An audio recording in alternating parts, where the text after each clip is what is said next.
If you're thinking about buying a home here in the Bay Area in 2025, you've come to the right video. The reality is that the Bay Area is one of the most competitive markets in the world. And if you want to be competitive in one of the most competitive markets, you need to have a plan. And in this video, I'm going to share with you some of the greatest tips that I've been able to assemble over the last 10 years to make your home buying experience in 2025 a successful one.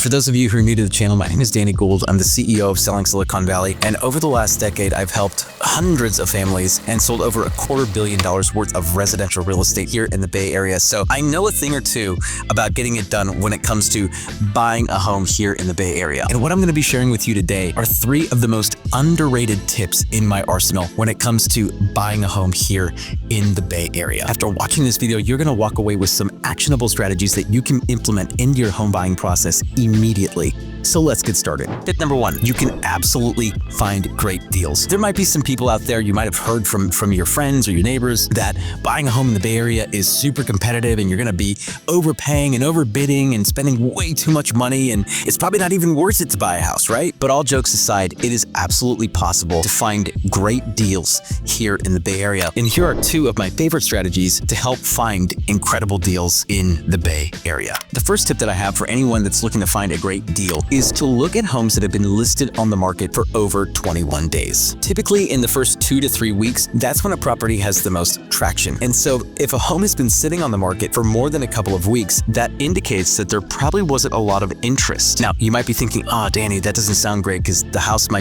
might be something wrong with the house, or, why didn't anyone make an offer? And those are all very valid concerns. But the reality is that 9 times out of 10, a home didn't sell because it was overpriced. And so let's just say that your budget is $2 million. I would look at homes that have been listed on the market for 21 days plus that were listed somewhere between $2 to $2.5 million. Now, why is that? Well, chances are they listed a little bit higher than the real market value of the home, and they didn't get any offers, or maybe they did get some offers, but they didn't like the offers. And so now you're in a situation where the seller, the longer they stay on the market, the more desperate they become. The longer that a home is sitting on the market, the more open a seller is going to be to receiving offers under list price. Every buyer out there is just conditioned to go onto Redfin, go onto Zillow, and look at the recently listed homes, and that's it. But by doing that, you're actually putting yourself at a big disadvantage because there are many homes out there right now that are not being priced correctly. And if you can find the homes that are in your budget but are currently listed above your budget, but with some good negotiation tactics and patience, you could potentially get the seller down to your budget. That is a huge win. Don't make the assumption that something is wrong with the property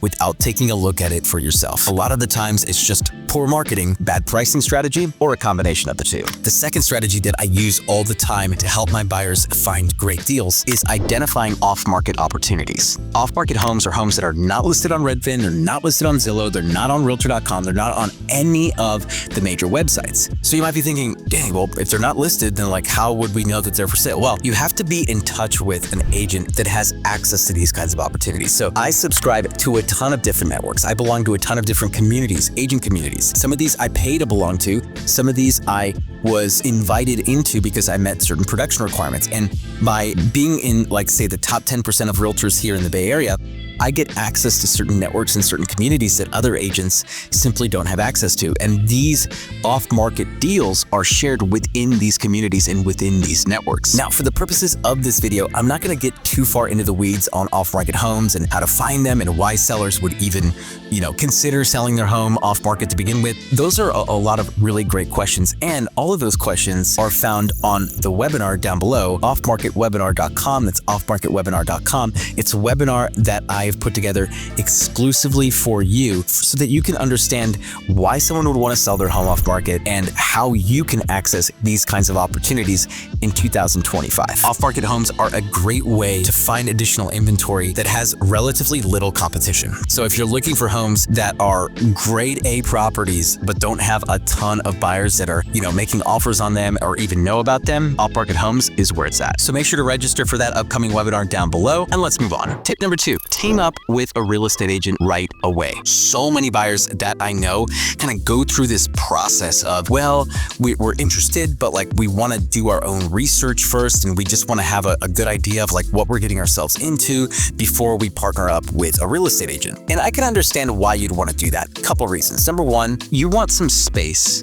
to be able to figure things out on your own without having that added sales pressure of having a real estate agent, kind of breathing down your neck and giving you, putting all this unnecessary pressure on you. I can understand that. I can also understand how some buyers could actually feel guilty because they're like, oh, I'm not moving very quickly and I don't want to waste this realtor's time or this real estate agent's time. And so I would rather just do things on my own until I can figure it out, and then I can bring an agent in when it makes sense and I'm not wasting their time. Well, those are all very understandable thoughts, but I can tell you that as a real estate agent, it's a lot better when I've been able to work with somebody from the beginning. And even if it takes, 3 to 6 months to help them in their journey, or maybe even a full year. I've helped buyers, within like meeting them to the time that we get into contract, like almost a year. And it's more of like a consultative process, right?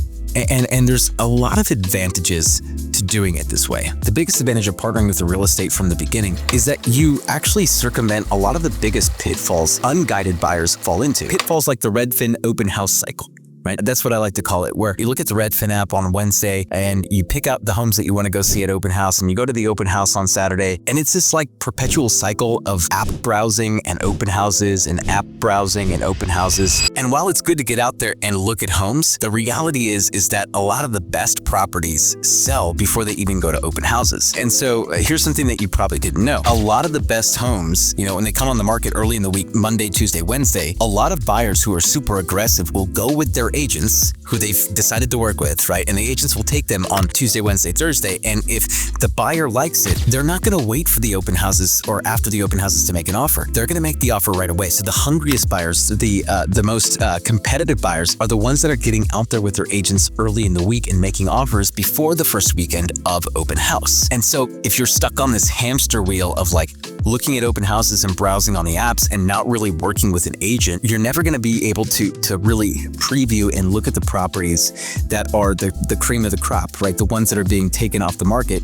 before anyone gets a chance to go to the open houses. And I'm sure this has happened to you, and this might be like resonate. You might, like a light bulb probably just went off right now, because you might be in this situation right now where you saw a home recently on an app and you're like, honey, this one looks incredible. And then before the open house, it says pending. Yeah.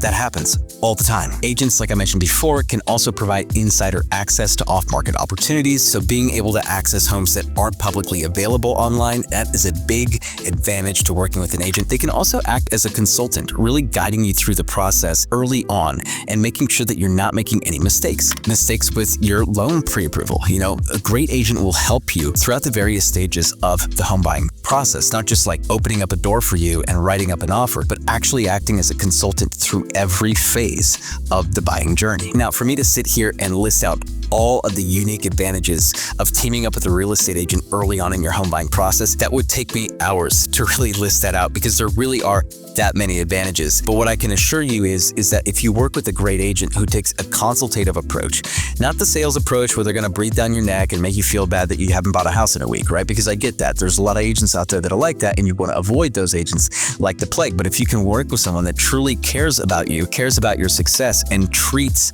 your home buying experience with care and as a true advisor and consultant, there are tremendous advantages to doing it like that, or to working with an agent who does that, and to actually partner with them early on in the process. So if you are in the process of buying a home right now and that sounds appealing to you, that sounds like something that would interest you, I would encourage you to text the word consultation to the number down below. That's consultation to the number down below. And I will reach out to you personally and set up a 20-minute call where we can go over your home buying process in detail, and we can assess whether or not we would be a good fit in working with one another. I would love to hear a little bit more about your journey and see if it would be a good fit for the both of us. All right, so finally, let's move on to tip number 3, and that is don't pay for what you don't need. I have so many buyers who come to me with certain requirements. Things like, hey, Danny, we need to buy a home with a good school. Right? And I say, awesome. So how many kids do you have? Oh, well, we don't have any. Oh, gotcha. All right. And how long do you plan on living in the house? Well, we don't plan on living there for more than 5 years. Okay, so let's do the math. Even if you were to get pregnant tomorrow, plus 9 months, plus 5 years, or plus 5, yeah, you're not going to be in the home long enough for the kid to ever go to school around here. So why are we going to pay for something that we don't need? Well, there's this false narrative that if you buy a home in an area with a good school district, that is a good investment. And that is actually not incorrect. However, here's what I know is that here in the Bay Area, people tend to pay a massive premium dollar-wise for homes in good school districts. But here's what they don't pay attention to. They don't pay attention to appreciation statistics. If you pay close attention, you'll know that surrounding areas, B neighborhoods, C neighborhoods that are up and coming tend to appreciate faster than homes in areas with good schools. A lot of buyers make the mistake of buying a home in a neighborhood with good schools, even though they're not going to need the schools for a while. Or they buy a home with great elementary, middle, and high school when they really only need elementary school for that particular phase of their life before they move on to the next chapter. And so before buying a home, really ask yourself, are these things that we need, or have we made up stories in our head as to how this is going to somehow be a good investment for us? A lot of buyers look at the sticker price. They say, well, it's a good investment because I'm going to be, buying this home in an A+ neighborhood. But A+ neighborhoods come at a premium, and they haven't appreciated as well as some of the up and coming neighborhoods in the Bay Area. And so if you're looking for great investment potential and schools are not important to you, I would recommend looking in areas that have up and coming schools. So schools that are likely going to be good in 5 to 10 years. There's a lot of those here in the Bay Area. You're going to save money, A. B, you're actually going to appreciate faster. So the velocity of the money that you invest is actually going to be higher. So you're going to get better value and better appreciation potential. Along the same lines of buying or paying for things that you don't need, a lot of buyers in the Bay Area will look for properties like, let's say that you absolutely need 3 rooms, but they set like a 4-bedroom minimum. Well, that extra bedroom is usually going to cost you more money. And so, really ask yourself, hey, what is it that we need, right? And looking for homes that fit the need first before, checking any of the other want boxes. This tip is incredibly underrated, and it is something that is going to likely save you a lot of money. If you made it this far in the video and you are not yet subscribed, what are you waiting for? Click the subscribe button, hit the notification bell to get notified every single time I post a new video just like this one. And while you're at it, give this video a like. It costs you nothing, and it helps me get in front of more awesome Bay Area home buyers and sellers just like you. That's it for this video, everyone. These are some of the most underrated tips in my tool belt,